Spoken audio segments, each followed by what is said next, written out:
welcome back to my channel, and welcome to my channel. If you're new here, I'm Jahan, and today I want to talk to you about how I improved my sleep. So if you're interested in this type of thing, don't forget to subscribe and do leave a comment because it really helps my channel. So I have struggled with sleep for quite some time. I either go through periods of having really good sleep and then periods of like poor sleep, and I used to sleep a lot better before I had children, which is like is probably standard for loads of parents.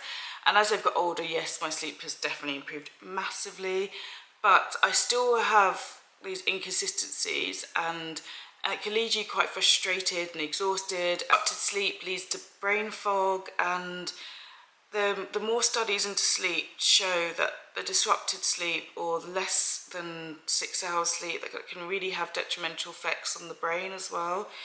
So I have made it my mission really to improve my sleep and find different ways of improving my sleep, and I think I have nailed it. Now, it's not perfect every night, but most days I'm getting actually very good sleep where I wake up in the morning and I feel more refreshed than I used to before.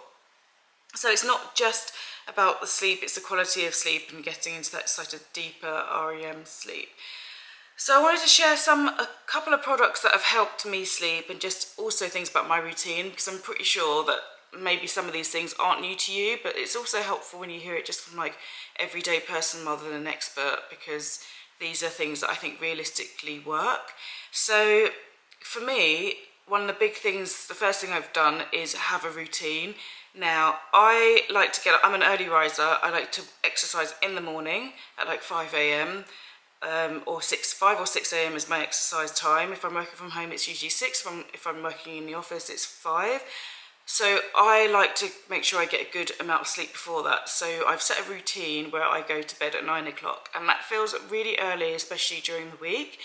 But I do tend to go to bed about 9 o'clock during the week. And actually having that set time, my body now actually feels tired around the right time, and it's starting to get the signals and the cues that it's time for me to go to sleep. And having a set time, I know people have said this before, and it's not anything new, but it's quite difficult, but having that set time has actually massively helped my body's rhythm get into the point where it knows it's bedtime. So I do that 9 o'clock. On the weekends I do stay up a bit later, which isn't necessarily that helpful, but the majority of the time, if I'm going to bed at a similar time most nights, it's improved my sleep pattern massively. The next thing that I have been doing, which has improved my sleeping, is how I do my routine when I wake up.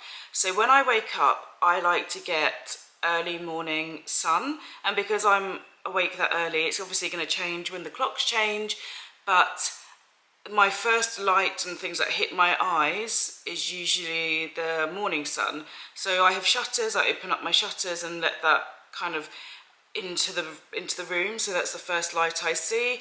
And then when I travel to work, so because I'm getting early trains into work, I don't wear my sunglasses anymore. So I have stopped wearing sunglasses in that early morning sun. I do it sometimes a bit later on, or if I'm driving, but I have started wearing sunglasses less and less. And that for me it's giving my brain the signals that it's morning, and I'm not putting kind of a fake evening across my eyes. So I am obviously aware about sun protection and protecting my eyes and all that kind of thing from UV rays, and that is incredibly important to protect your eyes. But I do it in the very early morning sunrise. So at 7 o'clock, 8 o'clock, 9 o'clock, on my way to work, I stopped wearing sunglasses, and I think that has made a big difference to my energy as well, because my body knows it's morning, it's sunny, it's time for me to go out. So I'm going to continue doing that. I've been doing that for a good maybe 6 weeks now, so I'm going to continue doing that and see if that improves my sleep also in the winter. Just not having, because I used to wear sunglasses in the winter sun as well in the mornings, but I'm going to see if this improves.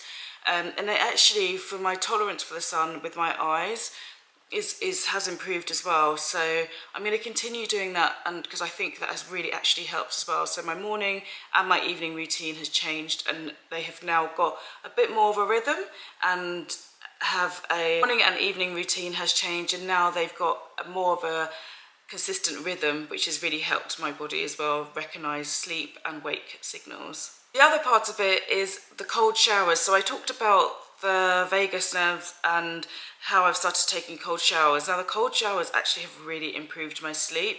When I get home from work, the first thing I do is shower, because I just hate the idea of being on public transport, using public bathrooms and getting into your bed. I think it's gross. I like to shower before I do that, or like sit on my furniture and things.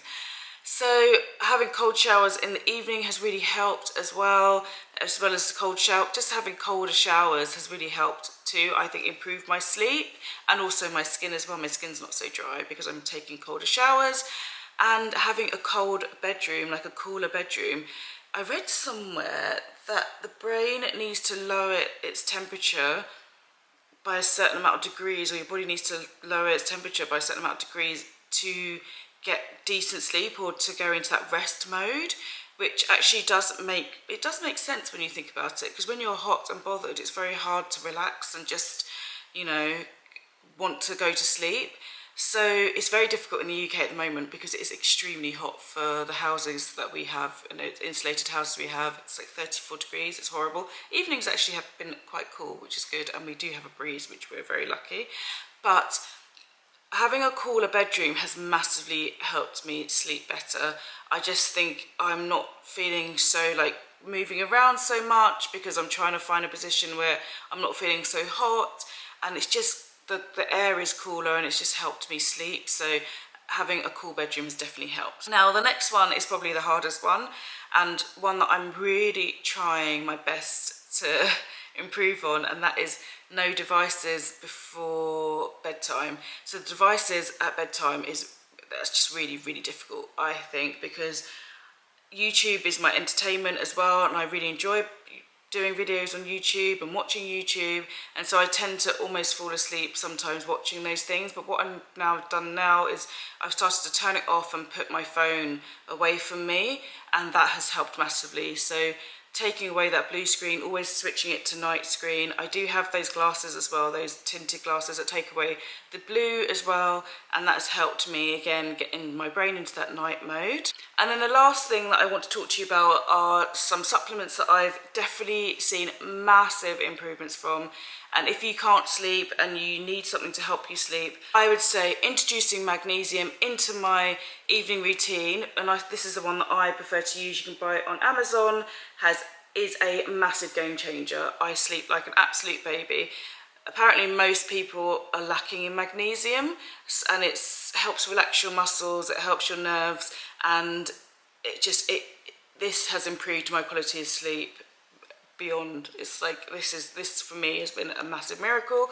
And also electrolytes, so not being dehydrated during the night, stopping drinking early enough that you won't need to use a bathroom during the night, but also making sure I'm actually hydrated. So these are the electrolytes that I use, but you can do this by using good quality salt, or making your own electrolytes with salt and lemon and water, and a good quality sparkling water too, so like San Pellegrino, something with a high mineral content.